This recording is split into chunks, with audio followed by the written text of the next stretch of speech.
Welcome back to our YouTube channel, and in our this series of lectures we are studying about ancient Indian history, where we are covering 6th to 4th century BC. We have already covered the invasions of Iranian and Yunanian invaders in India, and now we are moving further.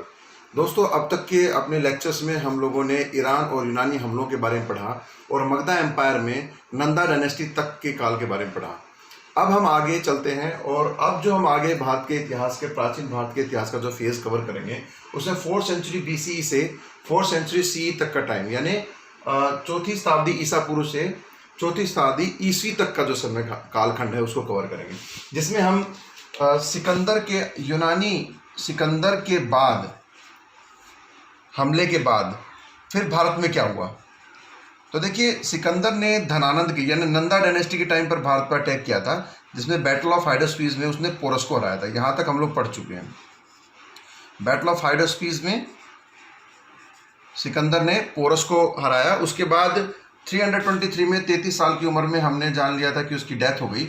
Sikandar की death के बाद जो उसके विजित क्षेत्र थे, उत्तरी पश्चिमी क्षेत्र, भारत का जो उत्तरी पश्चिमी क्षेत्र था, कांधार और गांधार तक का जो एरिया था, इंडस वैली के आसपास का एरिया, वो जीतने के बाद सिकंदर वापस चला गया और अपने आर्मी कमांडर सेल्यूकस निकेटर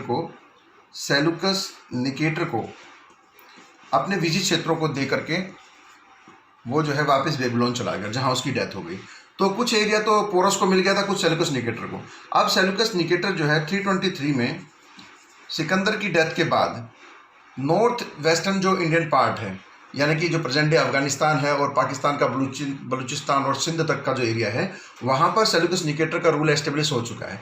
इस समय इसके कंटेम्प्रेरी टाइम पर भारत में क्या हुआ, नंदा डायनेस्टी को रिप्लेस करके नंदा डायनेस्टी के लास्ट रूलर जो है धनानंद को हराने के बाद में अभी चंद्रगुप्त मौर्य, जो कि चाणक्य की मदद से, मैंने आपको पिछले लास्ट वीडियो में बताया था कि नंदा डायनेस्टीज के टाइम पर जो विष्णुगुप्त थे, इनका असली नाम, चाणक्य का असली नाम क्या था, विष्णुगुप्त की इंसल्ट की होगी धनानंद ने, तो वो उनके दरबार को छोड़ करके वो क्या करते हैं कि चंद्रगुप्त मौर्य के पास चले जाते हैं और उसको प्रिपेयर करते हैं, उसको जो है नंदा डायनेस्टी के खिलाफ जो है उसको अटैक करने के लिए प्रमोट करते हैं।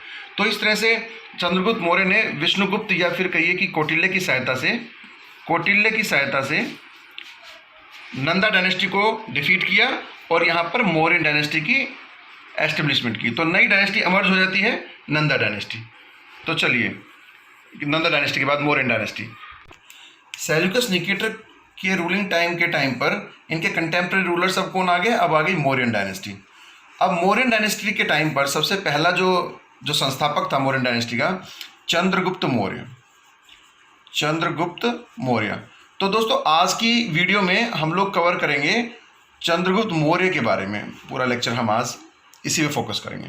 तो चंद्रगुप्त मौर्य का रूलिंग टाइम कब से कब तक था, तो 322 BCE से यानी ईसा पूर्व से चंद्रगुप्त मौर्य ने 297 BCE तक रूल किया और अपने जीवन के अंतिम समय में 297 में ये अपनी राज गद्दी को छोड़ करके साउथ इंडिया चला जाएगा।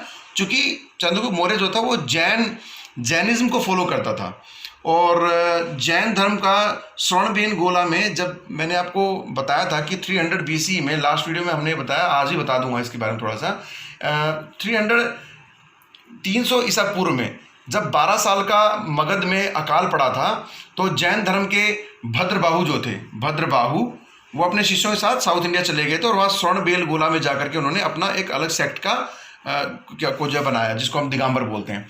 तो चंद्रगुप्त मौर्य चूँकि ये इनका जो ना ये दिगंबर सेक्ट को फॉलो करते थे, तो ये अपने अंतिम समय में अपनी राजगद्दी अपने बेटे बिंदुसार को दे करके स्वर्णबेल गोला चले जाएंगे और वहीं जो है तपस्या करते समय इनकी डेथ हो जाएगी। चलिए दोस्तों, अभी कवर करते हैं चंद्रगुप्त मौर्य। तो आइए, और इस समय हम पहले ईरानी इन्वेजन्स में पढ़ चुके हैं, साइरस और डेरियस को। उसके बाद हम यूनानी अटैक्स में पढ़ चुके हैं सिकंदर बादशाह को, या यूँ कहिए अलेक्जेंडर को। ठीक है, तो चलिए आगे मूव करते हैं। अब पढ़ते हैं चंद्रगुप्त मौर्य। तो देखिए, किसी भी एग्जाम में, अगर आप एंट्रेंस एग्जाम में जा रहे हैं तो एंशिएंट हिस्ट्री में से बहुत सारे क्वेश्चन बनते हैं। तो मौर्यन डायनेस्टी बाकी के जो मगधा एम्पायर में इससे पहले की जो अर्लीस्ट जो रूलिंग डायनेस्टी हुई हैं, उनमें सबसे ज़्यादा अगर हम कहें टेरिटोरियल एक्सपेंशन जो हुआ वो मौर्यन डायनेस्टी के टाइम पर ही जो हुआ, ये पूरे भारत पर जो है इनका रूल एस्टेब्लिश हो जाएगा और ये अफगानिस्तान तक के एरिया को जीत लेंगे। तो देखिए चंद्रगुप्त मौर्य के टाइम पर होने वाली विभिन्न घटनाओं में से एक मेन घटना जो थी वो थी कि 305 BCE में, यानी 305 ईसा पूर्व में, यहाँ पर यूनानी जो सिकंदर का जो कमांडर था सेल्यूकस निकेटर ने भारत पर अटैक किया और वो जो है भारत को विजिट करना चाहता था। चंद्रगुप्त मौर्य जिस समय पर रूल करता था 305 BC में, सेल्यूकस निकेटर जब अटैक करता है तो इस हमले में सेल्यूकस निकेटर की हार होती है। सेल्यूकस निकेटर को चंद्रगुप्त मौर्य बुरी तरीके से हरा देता है और उसको कैद कर लेता है, उसको कैप्चर कर लेता है। तो इसमें क्या होता है कि जो सेल्यूकस निकेटर था वो अपनी बेटी की शादी जो है चंद्रगुप्त मौर्य से कर देते हैं और उनको दहेज में जो है मकरान, हेरात, कंधार और काबुल, ये जो सेल्यूकस निकेटर के अंडर में जो प्रोविंसेस आते थे, ये दहेज में 4 प्रोविंस जो है चंद्रगुप्त मौर्य को देता है। तो ऐसा स्ट्रैबो के अकॉर्डिंग, स्ट्रैबो एक हिस्टोरियन है, ये ग्रीक हिस्टोरियन थे, स्ट्रैबो के अकॉर्डिंग जब इन दोनों में मैट्रिमोनियल अलायंस हो जाता है तो चंद्रगुप्त मौर्य फिर क्या करता है, फिर सेल्यूकस निकेटर को सपोर्ट करता है और सपोर्ट करने के लिए इसकी सेल्यूकस निकेटर की वहाँ पर जो है एशिया माइनर में एक बैटल होती है। उस समय स्ट्रैबो के अकॉर्डिंग चंद्रगुप्त मौर्य ने अपनी आर्मी से 500 एलिफेंट्स, 500 हाथी जो है वो चंद्रगुप्त मौर्य ने किसको दिए थे, सेल्यूकस निकेटर को। यानी कि अब इसके बाद इन दोनों डायनेस्टीज के बीच में कुछ समय के लिए मैट्रिमोनियल अलायंस हो जाएगा। तो देखिए जब मैट्रिमोनियल अलायंस हो गया तो जिस एरिया में सेल्यूकस निकेटर का जो एक्सपेंशन था एम्पायर, वहां तक चंद्रगुप्त मौर्य की जो है व्यापार, ट्रेड और कॉमर्स में एक्सपेंशन हुआ। तो इसका इफेक्ट क्या हुआ, चंद्रगुप्त मौर्य की 305 में विजिट होने के बाद में उसकी शादी सेल्यूकस निकेटर की बेटी से हो गई और सेल्यूकस निकेटर की उस बेटी का नाम क्या था, उसका नाम था कार्नेलिना। देखिए कई किताबों में जो है इसका नाम कार्नेलिना लिखा हुआ है, कई में हेलेना लिखा हुआ है, हेलेना। तो दोनों में से कोई भी ऑप्शन अगर आता है तो आपको ये पता होना चाहिए कार्नेलिना ही हेलेना है, ठीक है।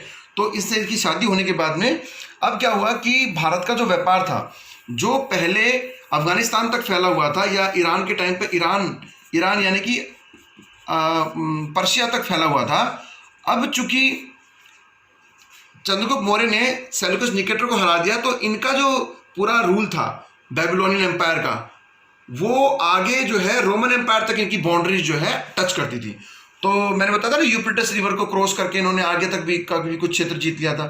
तो यही हुआ कि पर्शियन अटैक्स के बाद जब यूनानी अटैक्स यानी सेल्यूकस निकेटर और सिकंदर यूनानियों के हमले होने लगे तो इनका बेनिफिट क्या हुआ, इनका बेनिफिट ये हुआ कि भारत का जो ट्रेड है वो काफ़ी फ्लोरिश हुआ और भारत का ट्रेड और कॉमर्स जो है वो यूरोपियन कंट्रीज के साथ भी होना स्टार्ट हो गया।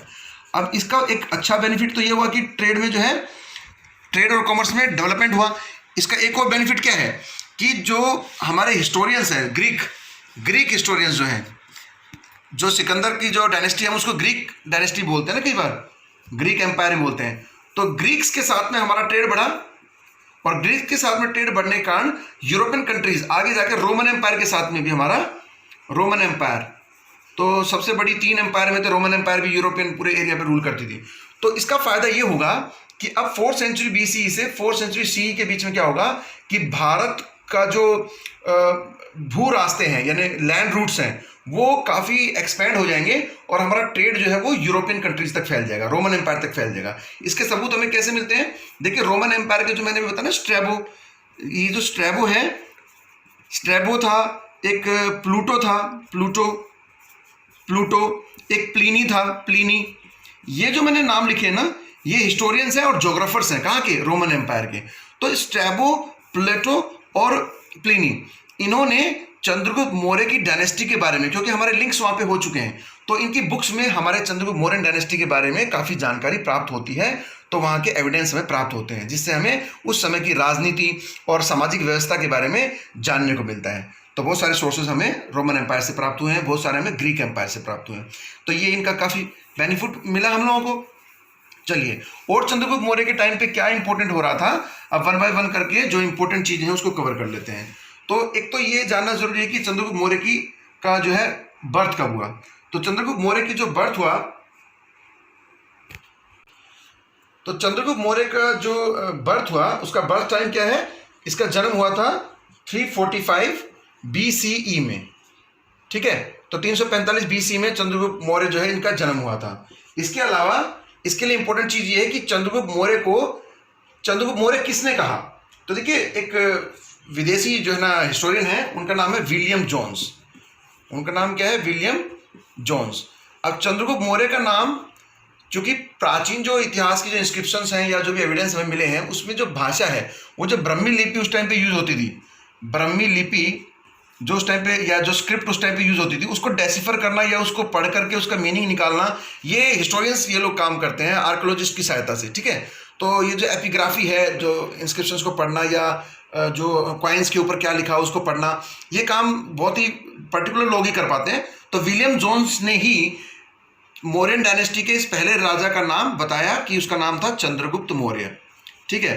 तो चंद्रगुप्त मौर्य के जो नाम है, ये किसने बताया कि उसका नाम चंद्रगुप्त मौर्य था? विलियम जोन्स ने। लेकिन एक दूसरे हिस्टोरियन थे, उनका नाम था जस्टिन। ये जस्टिन भी जो है, ये जस्टिन जो थे, ये भी रोमन एम्पायर के हिस्टोरियन थे, और इनके अकॉर्डिंग चंद्रगुप्त मौर्य का नाम था सैंड्रोकोटस। क्या नाम था?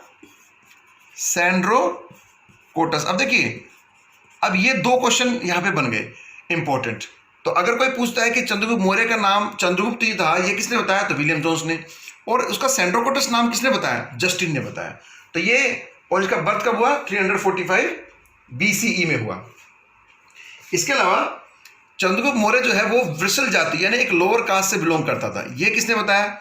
देखिए, हमारे इंडिया में ना एक जो है ग्रंथ पाया जाता है, एक टेक्स्ट है जिसको बोलते हैं मुद्रा राक्षस। मुद्रा राक्षस करके एक बुक है, एक टेक्स्ट है या एक साहित्य है, जिसको इसके लिखने वाले कौन थे? राइटर कौन थे? विशाख दत्त। कौन थे? विशाख दत्त। तो ये विशाख दत्त द्वारा लिखा हुआ जो मुद्रा राक्षस है, इसमें मौर्यन डायनेस्टी के जो फाउंडर थे चंद्रगुप्त मौर्य, उसको एक नीची जात का व्यक्ति बताया गया है, लोअर कास्ट बताया गया है। और वो लोअर कास्ट क्या को हिंदी में क्या बोलते हैं? वृषल जाति। तो इसको वृषल जाति का किसने बताया? तो देखो, तीन बातें हो गई ना, 1 2 3। लोअर कास्ट का किसने बताया? मुद्रा राक्षस में विशाख दत्त ने इसको लोअर कास्ट का बताया। और इसका जो प्राइम मिनिस्टर था वो कौन था? इसके प्राइम मिनिस्टर का नाम क्या था? तो चंद्रगुप्त मौर्य का प्राइम मिनिस्टर कौन बनेगा? जिसने इसकी हेल्प की थी नंदा डायनेस्टी को खत्म करने में। तो किसने इसकी हेल्प की थी? विष्णुगुप्त ने। विष्णुगुप्त, मैंने आपको बताया ना, विष्णुगुप्त का नाम क्या था? असली नाम तो विष्णुगुप्त था, बाकी उसको कौटिल्य भी बोलते हैं और चाणक्य भी बोलते हैं। तो अब देखिए, चाणक्य, कौटिल्य या विष्णुगुप्त, एक ही व्यक्ति के नाम है। ये इसका प्रधानमंत्री था। प्रधानमंत्री यानी कि सबसे मेन मंत्री, मिनिस्टर इसका कौन था? कौटिल्य था। इसी की सहायता से अपना रूल करता था। ओके, अब कौटिल्य के बारे में एक अच्छी बात और ये है कि उसने मौर्यन डायनेस्टी के बारे में या चंद्रगुप्त मौर्य और इसके बेटे बिंदुसार के टाइम के बारे में जो बहुत सारे चीज़ें लिखी हैं, बहुत सारा टेक्स्ट लिखा उसने। तो वो एक बुक है उसकी, जो कौटिल्य ने बुक लिखी। कौन सी बुक लिखी? अर्थशास्त्र। तो कौटिल्य द्वारा लिखी हुई बुक का नाम क्या है? अर्थशास्त्र। इस अर्थशास्त्र से भी हमें एंशिएंट टाइम के बारे में काफ़ी कुछ जानकारी प्राप्त होती है, मौर्यन डायनेस्टी के बारे में काफ़ी कुछ जानकारी हासिल होती है। ओके, इसके बाद मैंने आपको बताया कि 297 BC में चंद्रगुप्त मौर्य जो था वो 297 BC में अपने बेटे बिंदुसार को, इनका बेटा कौन था?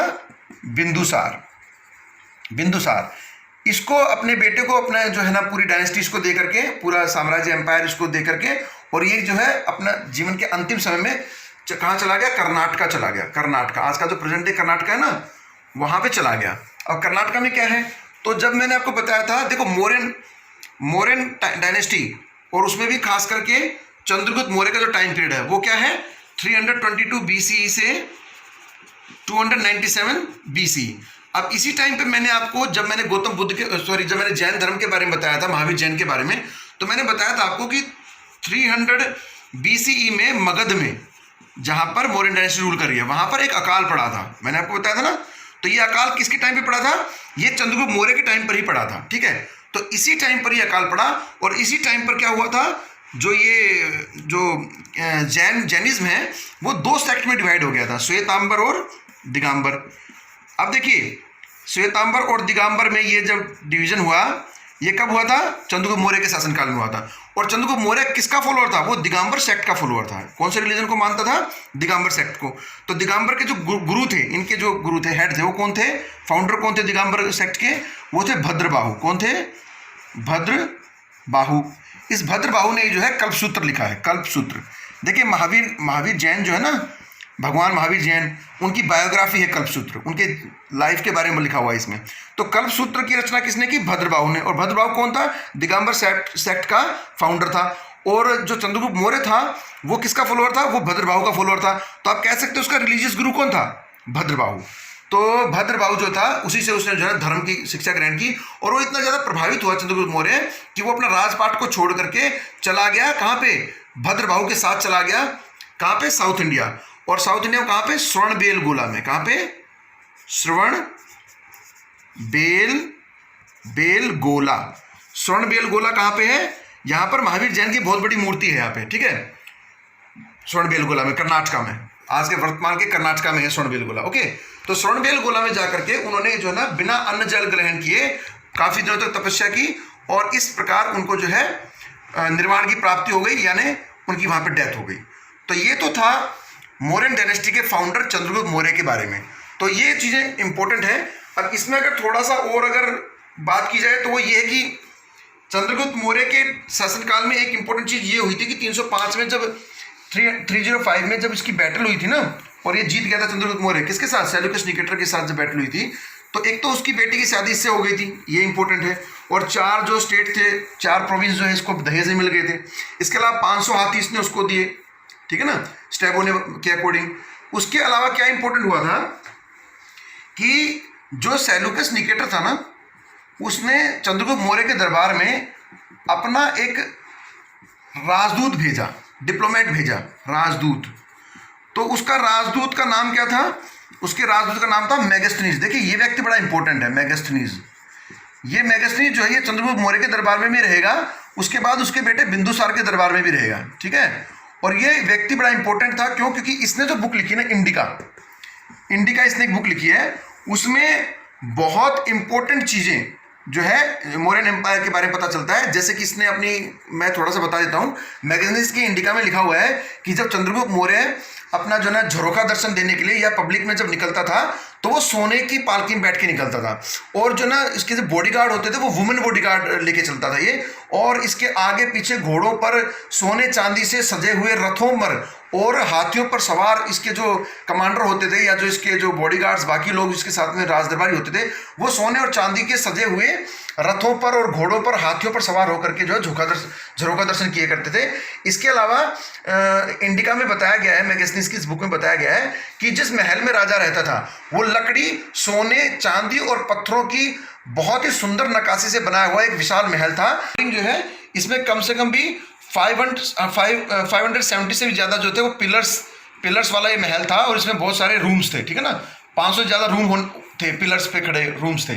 ओके, इसके अलावा और क्या था कि इसमें टोटल गेट कितने थे?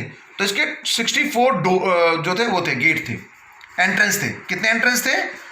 64 एंट्रेंस थे। तो सोचिए कितना विशाल महल होगा जिसमें अंदर जाने के 64 रास्ते थे चारों तरफ से, ठीक है। तो ये सारी बातें, इसके अलावा जो वहाँ की सोसाइटी थी, सोसाइटी कैसी सोसाइटी थी, लोग बहुत रिच थे।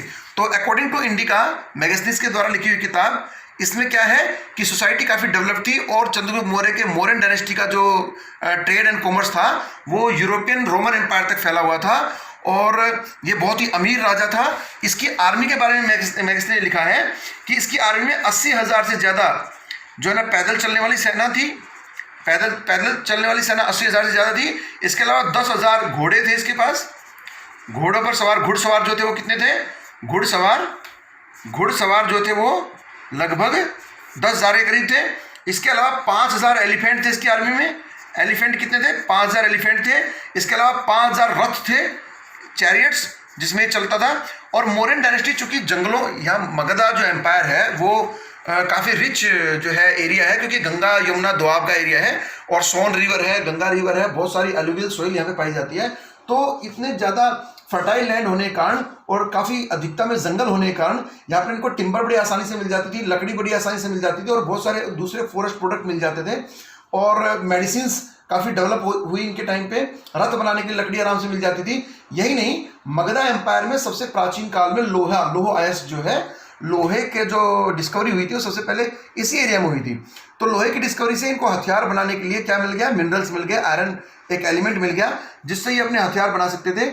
और इनकी मिलिट्री के पास जो है ये काफ़ी सक्षम कैवलरी हुआ करती थी, आर्टिलरी हुआ करती थी। तो इस प्रकार ये सारी बातें इंडिका से हमें पता चलती हैं और प्लिनी और स्ट्रैबो से पता चलती है। और इसके समकालीन जो बाकी राइटर्स, जो रोमन ग्रीक राइटर्स थे, उन्होंने भी इनके बारे में काफ़ी बढ़ा चढ़ा करके बहुत सारी बातें कही हैं।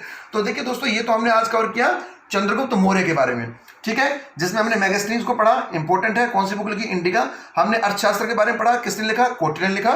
ओके, तो ये सारी बातें आज हमने यहाँ पे मौर्यन डायनेस्टी के चंद्रगुप्त मौर्य जो कि फाउंडर थे इस डायनेस्टी के, उसके बारे में पढ़ा। अब हम अपने नेक्स्ट लेक्चर में दोस्तों इसके बेटे बिंदुसार और फिर उनके बेटे अशोक के बारे में पढ़ेंगे, क्योंकि मौर्यन डायनेस्टी हमारे प्राचीन भारत के इतिहास में बहुत इंपॉर्टेंट है। तो अभी हमने इसको डीपली पढ़ना पड़ेगा। इसको हम 4 भागों में पढ़ेंगे। एक तो हम इसकी पॉलिटी के बारे में पढ़ेंगे, दूसरा उस टाइम की सोसाइटी के बारे में पढ़ेंगे, एडमिनिस्ट्रेशन के बारे में पढ़ेंगे, ट्रेड के बारे में पढ़ेंगे। इसके अलावा बहुत इंपॉर्टेंट चीज़ क्या है कि अशोका के टाइम पे रॉक एडिक्ट्स जो होते हैं, रॉक इंस्क्रिप्शंस, सबसे पहले अशोका के टाइम पे स्टार्ट हुए थे। तो 14 ऐसे रॉक इंस्क्रिप्शंस हमें मिले हैं। और हमारे भारत का जो ये जो हमारा सिंबल है, 3 शेर वाला जो सिंबल है, कैपिटल, वो हमने क्या है, अशोक पिलर से ही लिया है। ठीक है, तो ये सारी बातें हम आगे जाके करेंगे। ठीक है दोस्तों, मिलते हैं अपने नेक्स्ट वीडियोज़ में। Thank you.